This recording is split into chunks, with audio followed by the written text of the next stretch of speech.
বসেছিলাম, একটু পরে দেখি কিরো গলায় যে দড়িটা বাঁধা আছে ওর সঙ্গে লাঠিটা যোগ মানে হয়ে গেছে, ঠিক আছে, ওর হচ্ছে লেগে যাবে। দেখতে পাচ্ছ লাঠিটা কি হয়েছে, কই দেখি, এদিকে আয়, এই দেখো ও স্ট্যাচুর মতো এইভাবে দাঁড়িয়ে আছে। আমাদের কি হলো, তখন থেকে ওকে ডাকছি, আসছে না কেন, কাণ্ড কারখানা। দেখো আমি ছাড়াবো না, তুই আয়।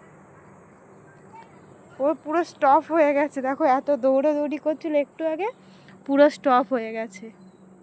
লাইটটা খুলে দেবো, এক্ষুনি হচ্ছে ছুটবেই, দেখো ব্যাস। উলি বাবালি, উলি বাবালি ধর্নালে নেগে গেছে বাবা, দনিতে নেগে গেছে তোমার ঠাকুরের দনি। এনো এনো তুমি তো যা ভেঙে গেছি, যা ভেঙে ফেলেছি, যা দেখ নেই আর। হ্যাঁ চল লাঠি নিয়ে খেলে। কুলু কুলু মনে আমার, কুলু কুলু মনে, ও কুলু কুলু, ও কুলু কুলু কুলু কুলু, চলে আয়, চ নিচে যাবো, চ চ নিচে যাবো, চ। আর কে ওকে নিচে নিয়ে যায়, সারাক্ষণ দৌড়বে বারে। আগে আগে ওই দিকটা আমাদের গাড়ি দেখা যেত, জুম করে দেখাচ্ছি, সামনেই রোড, ঠিক আছে, ওইখান থেকে দেখতে পাচ্ছ গাড়ি দেখা যেত। কিরো কী করতো, ঠিক এরকম দেয়ালে এসে দাঁড়াবে, আর তখন গাছগুলো ছিল না, না ওই ফাঁকাটা দিয়ে ওখান থেকে, আর ওইখানেও অত গাছ ছিল না, ওই ফাঁকাটা দিয়ে ওইখান দিয়ে দেখতো। এই দেখো ওখানে লাঠিটা গেছে, ওখানেই দেখতে গেছে।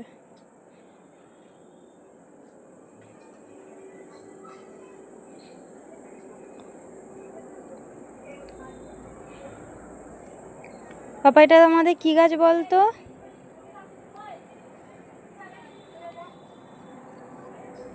তো একটা এর মধ্যে কত রকমের গাছ লাগিয়েছে, এই একটা গাছ, এই একটা বেরিয়েছে অশ্বত্থ গাছ না কি গাছ আমি জানি না, এটা বেরিয়েছে, এটা ড্রাগন ফলের গাছ লাগানো আছে, 2 বছর হয়ে গেল। ওই এই চল নিচে, চল নিচে, চ এই নিচে চল, নিচে চল, নিচে যাবে না, দেখো ও সে অন্ধকার করে একদম যাবে, তার আগে যাবে না। চ বাবা নিচে যাবো, চ চলো, আসো আসো। হ্যাঁ আজ মাছ ধরতে গিয়ে কিটোকে বাড়িতে রেখে দিয়ে গেছি মাছ ধরতে, কিন্তু আজকে আমার পাঙস মাছ হাতে কাঁটা বেঁধে দিয়েছে, দেখাচ্ছে, এই দেখো বোঝা যাচ্ছে না কিন্তু লাল হয়ে আছে ওই জায়গাটাতে। ও বাবা, ওর জন্য ওই গাছগুলো পুরো লাগানো হয়েছে, ওই ছোটো ছোটো মা বলেছিল নিচে হচ্ছে নামিয়ে দিতে, কিন্তু ওই ছোটো ছোটো গাছগুলো সব ওর জন্য লাগানো হয়েছে, কারণ ও ঘাস পাতা একটু তুলে খেতে পছন্দ করে। ও আমার বাড়ি হচ্ছে কি বলে, আমরা ডগি নিয়ে আসিনি, আমরা কি নিয়ে এসেছি, আমরা হচ্ছে ছাগল নিয়ে আসছি, ছাগল, আমার বাড়ি গরু ছাগল। চল নিচে, চল চ নিচে যাবো, নিচে যাবো, চল চ নিচে যাবো আয়। আর সব থেকে বড়ো জিনিস, কিরো টয়লেট পটি যা করা ছাদে উঠেই বেশিরভাগ করতে ভালোবাসে, আর যেই কদিনে বৃষ্টি হচ্ছিলো একটু প্রবলেম হচ্ছিলো, নাহলে ছাদটাই ওর জন্য ঠিকই আছে।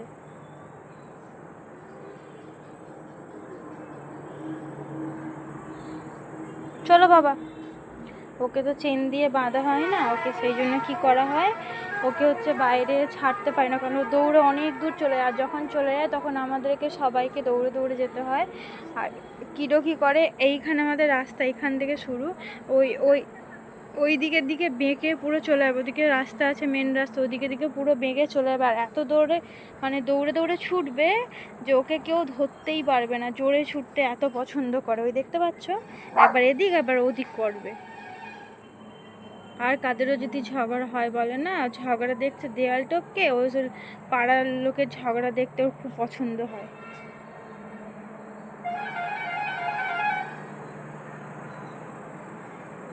প্রায় সন্ধে হয়ে এসেছে, কিরো নামবেই না, ওকে যতক্ষণ না আমি ধরে নামাবো ততক্ষণ ও নামবেই না, বকে ঝোঁকে। ওই জন্য এত লাঠি রেখেছি, দেখো ভয় দেখানোর জন্য, ওখানে একটা লাঠি পড়ে আছে যাতে ও ভয় পায়। আর পুকুরের মাছ ওর জন্য খেলা করতে পারবে না, পুকুরের মাছ ধরলে ওকেও নিয়ে যেতে হবে, ও মাছ ধরা দেখবে, ও মাছ ধরা কি বোঝে কে জানে। ওই আমাদের ছোট্ট পুকুর, চারিদিকটা ডুবেই গেছে প্রায়, কিন্তু মাছ অনেকগুলোই রয়েছে। এই দেখো ও এখন এইরকম করে করে দৌড়, আমি যতক্ষণ ওকে ধরতে যাবো ততক্ষণ ওই রকম করতেই থাকবে। আমার শুধু হাসি পাচ্ছিল। আমি তখন থেকে ওকে বলছি এদিকে লাঠিটার মধ্যে ঢুকে গেছে, আর ও তখন থেকে দাঁড়িয়ে আছে। আর এরকম বকতেই থাকবে, দেখবে যত লোকের কথা শুনবে তত বকতে থাকবে। চলো টাটা, দেখা হচ্ছে নেক্সট ভিডিওতে। আর কিডোর ভিডিও সত্যি কেমন লাগলো সবাই একটু কমেন্ট করে জানিও। যারা ভিউজ মানে যারা দেখছো তারা অ্যাকচুয়ালি কমেন্ট করো না, কিন্তু যতটা কম মানে ভিউজটা আসে সেটা তো আমি দেখতে পাই। প্লিজ একটু কমেন্ট করলে তোমাদের ভালো লাগবে, তোমরা কিডোকে কতটা ভালোবাসছো, কতটা পছন্দ করছো সেটা আমি বুঝতে পারবো। দু একজন ছাড়া কেউ বলতে গেলে কমেন্ট করো না, কিন্তু হচ্ছে আমি জানতে তোমরাও তো কোনো কিছু বলতে চাও যে কিরো ভালো মন্দ খারাপ, কোনো কিছু একটা কমেন্ট করো, তা আমি বুঝতে পারবো। তো চলো টাটা, দেখা হচ্ছে নেক্সট ভিডিওতে।